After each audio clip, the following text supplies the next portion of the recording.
Alright, we got the story of Minecraft's dirtiest predator, man. Let's get into it.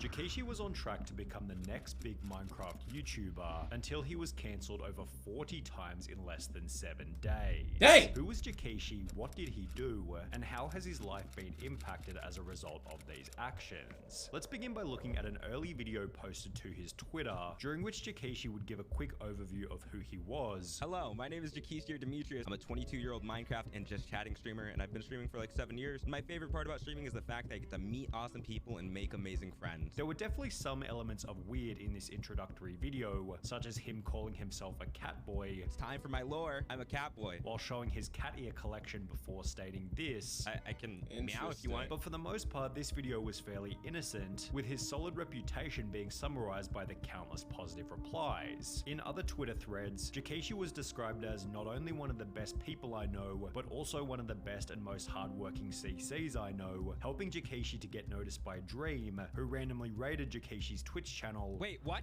What? What? Huh? Hello? What? There's no way. Wait, yo, what the what? Welcome everybody. What the? Hello and welcome to the stream, everybody. What? I'm trying not to cry.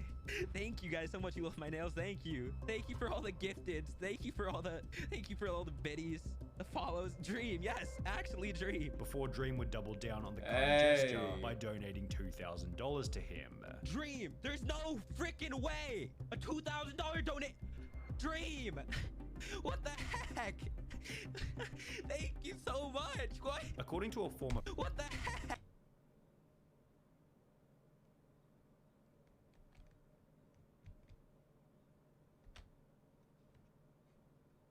the kind gesture by donating $2,000 to him. Dream, there's no freaking way. A $2,000 donate.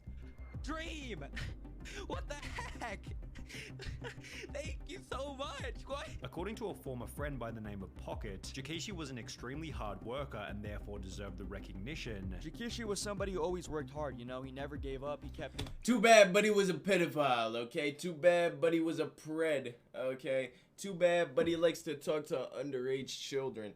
Too bad, but he hits them up on his phone and wants to get physically and mentally dominated by 14 and 13-year-old boys or girls. Yes, yes, you heard that right, folks. Jakashi is a predator. Like, dang. Things pushing when his support wasn't there. And all these predators just disgust me, bro. They're all the same. They're all sick, twisted human beings, bro. Like, that's just how it is, man. And they deserve more than death. I'm not going to lie. More than death.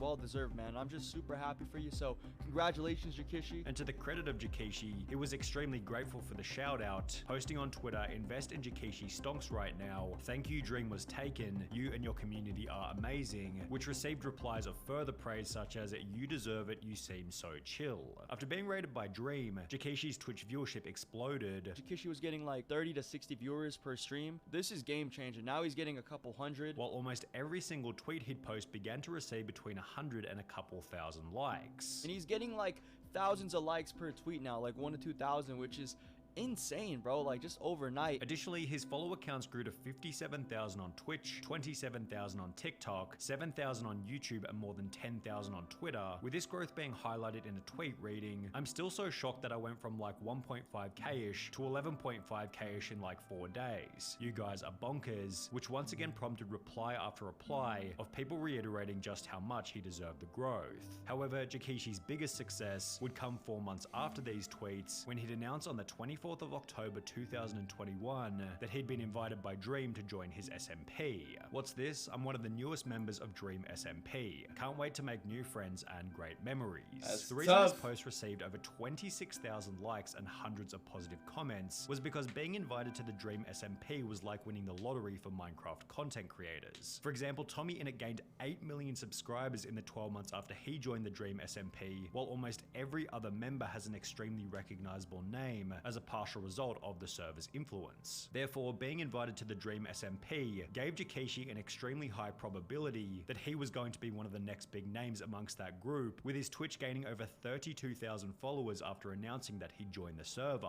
Jikeshi instantly began to exhibit the same kind of outlook and attitude as these other Minecraft streamers, making a Twitter post only one day after being accepted into the SMP reading, "So I had something brought to my attention that one of my new mods said something that wasn't okay in any circumstance. They have been unmodded because that doesn't fly with me at all. That is But talking to underage children does. God damn it. the kind of stuff I want in my chat, not from mods, not from anyone. Love you guys." For people I know you was living on them underage 13-year-old boys. asking for context, there was something said about self-harm and it wasn't okay, with this post seemingly But it's okay to talk to underage children. try to establish the idea that he was of good morals and could do nothing wrong, which also seemed to be the goal of his countless other tweets, where he was trying to come off as extremely nice and overly accepting of others. However, you should always be cautious of a creator who seems too nice, because everybody has an unseen dark side, and perhaps Jikeshi's overwhelming kindness was nothing more than a cover-up for his own horrible past. Uh-oh. My experience with Jikeshi / Demetrius You know, whenever you see twit-longers, just know that their career is over. Like, off rip. If you ever see a twit-longer, just know it's done. Okay? Their career is in the dust. Like, they ain't recovering from that shit. You cannot recover from a twit-longer. That is just how it is. I don't think I've seen barely anybody do it. Barely anybody recovers from those. It's just how it is, buddy. popped up on the 26th of October 2021, only 2 days after he was accepted into the Dream SMP. Meter's broken. You win parking. They can take. It had been posted by a user named Ren, who had attached a twitlonger which read as follows. Due to the recent event of him joining a considerably large content creator group and gaining exponentially more exposure, I feel like it's my responsibility to bring this to light in order to prevent this person from taking advantage of more young girls. The twitlonger then explained that the two had begun talking when she was 14, Jikeshi was 18 or 19, and that things had gotten heated in the chat pretty quickly. The two had joked about sending pictures to each other, which they would eventually do, and had also talked about meeting up, quote, "If we would have met up that summer, I would have been 15 while he was 20, alone in a hotel with a man who said that he would try to not make sexual advances on me." The post concluded by stating, "I can no longer ignore it, as his audience of young and impressionable girls is growing by the second.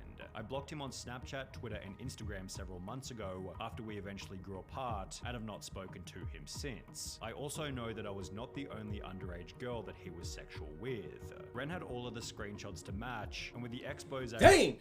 This man got caught in not only 4K, not only 8K, not only 12K, but this is literally like crystal clear vision right here, bro.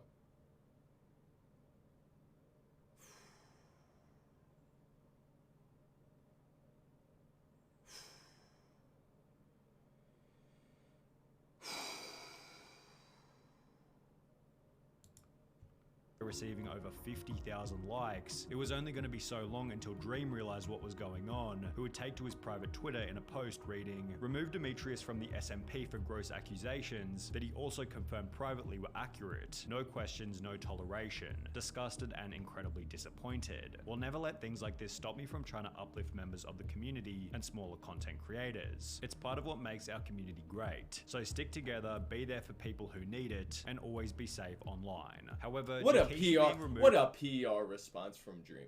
Can we appreciate how much of a celebrity Dream has become in just the past couple years? Like, man has become super PR in such a short amount of time. That's how it is.